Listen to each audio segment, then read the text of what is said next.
Hi, it's Doug, the Yankee Handyman.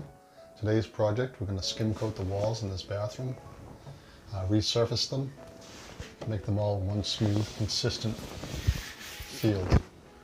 There's been years of patching and painting that's been done, and it's not that smooth, so we're going to sand it down and recoat it with some joint compound. To sand this down, I've got more than one option. You can use a pole sander, a handheld sander, or you could use a random orbit powered sander, depending on how much you have to take down. A random orbit sander might be too much for this job.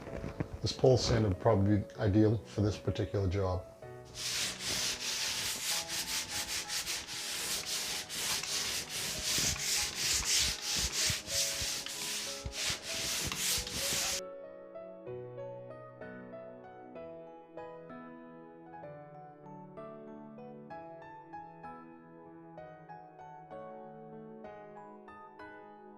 So I placed the paper right to the edge on this hand sanding unit so I can get right up against the tile without damaging it.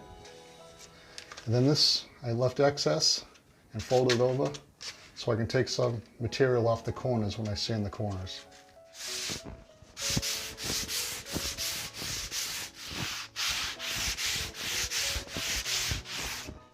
After sanding, you can notice some of these discolorations. These were high spots with the last color of paint underneath the present color. So we've taken down these, we lowered these down. So now we're going to skim coat and fill all the voids and make this all one flat surface. Make sure you dust it off prior to skim coating so you get a nice adhesion.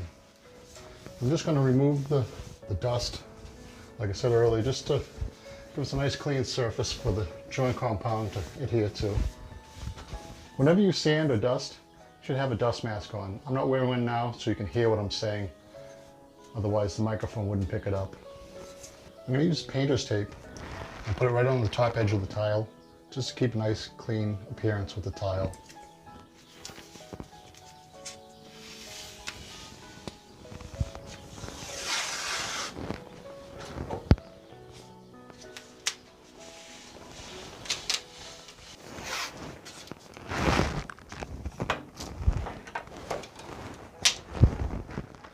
For skim coating, I'm going to use a mid-weight joint compound, or ready-mix joint compound. This is a little drier and a little stiffer. Very good for skim coating, not so good for taping. So it's a good choice if you're going to be skim coating a wall. And hopefully I can put a coat on, do the whole room, and it'll be dry enough to second coat it immediately. I'm using a 12-inch hawk just to hold the material while I work. And whenever you use the joint compound out of a bucket, keep working around the sides, keep the sides nice and clean. That way you won't have any dry crumbs falling into the joint compound when you use it later. So keep the edges clean as you work your way down. That's a good tip to know. And keep the bucket covered when you're not using it. I'm going to begin with a 10-inch knife, and I'll work all the large areas with this. And if I have smaller areas, I'll use a smaller knife to get into those smaller spots. Like I said before, we're going to put a nice thin first coat on, and it will dry quickly. So you don't have to lay it on like cake frosting. You want it nice and tight just to fill the voids, and the second coat will fill it even further, and you'll have the best results. And you'll get, that's for the blooper reel.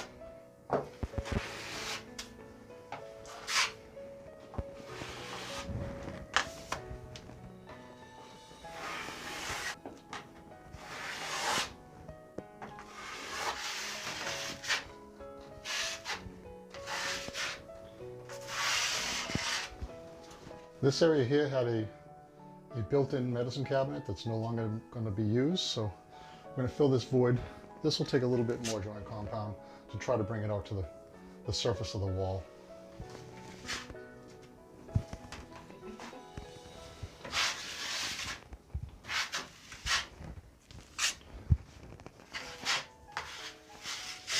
This area will probably take a third application.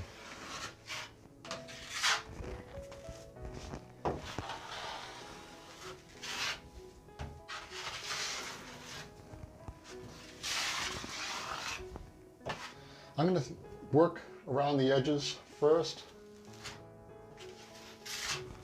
then I'll fill in the middle.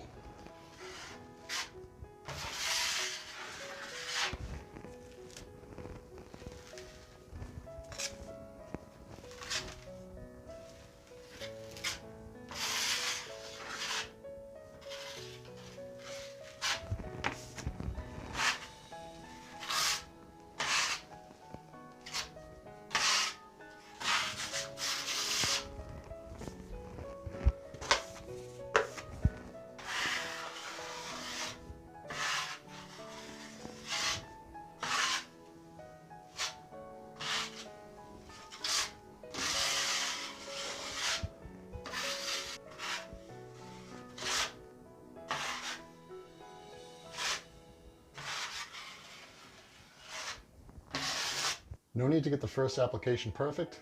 Just get it as good as you can, and you're going to apply it at least 1 or 2 more times after that to make it look better.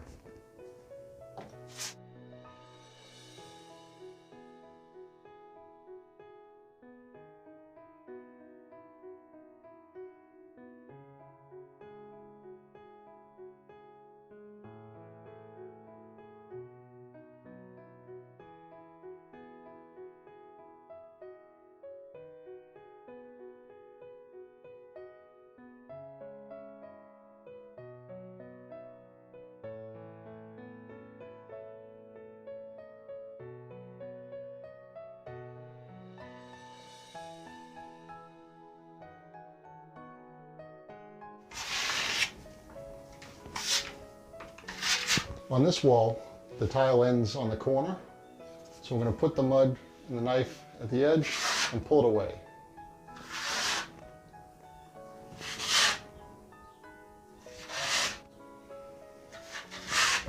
And if you do get any joint compound on the tile, a wet or damp rag will wipe it right off. That's the best thing about joint compound. It's a very easy cleanup. On this space, it's less than 10 inches. So the widest knife I have that fits in this spot is an 8-inch knife. So I switched the 8-inch knife.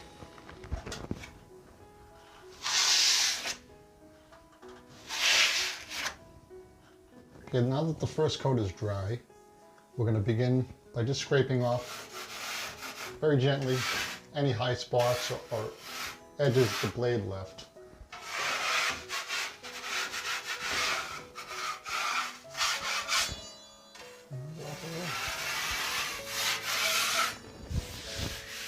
During the second coat, I'm going to use a wider knife. It's just going to make the job go a little quicker. You don't need every knife known to man to do a job like this. Just 1 or 2 will suffice.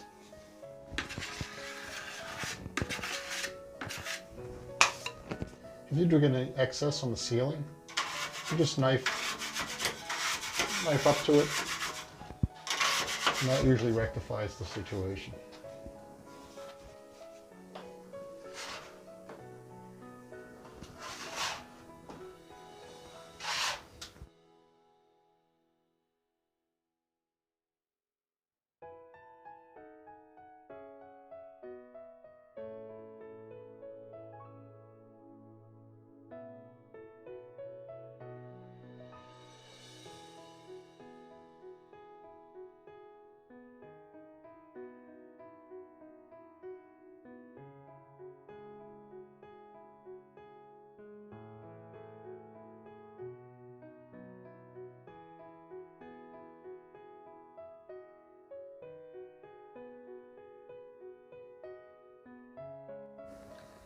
This is basically how it looks after the 2 coats.